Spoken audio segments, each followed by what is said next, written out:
নিউজিল্যান্ডকে হারিয়ে তোমাকে দেখাতে চাইবো সেই ছবি।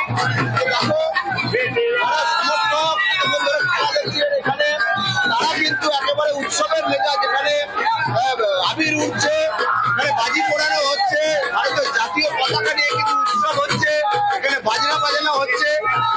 শহরের যে সমস্ত যুবকরা ছিল তারা বিভিন্ন জায়গায় জায়ান্ট স্কিলে খেলা দেখছিল, তারা কিন্তু একটা জায়গায় এসে ঘড়ির মোড়ে এখানে উপস্থিত হয়েছে এবং তুমি বুঝতেই পারছো যে একেবারে সেলিব্রেশনের মুড সেখানে কিন্তু এখানে তৈরি হয়েছে। এবং বুমরার অসাধারণ বল এবং যেভাবে শুরু করেছিল ভারত, সঞ্জু স্যামসন এবং অভিষেক শর্মা যে খেলাটা শুরু করেছিল সেটা একেবারে শেষ মুহূর্ত পর্যন্ত উপভোগ্য খেলা হয়েছে এবং ভারত চ্যাম্পিয়নের মতোই খেলেছে।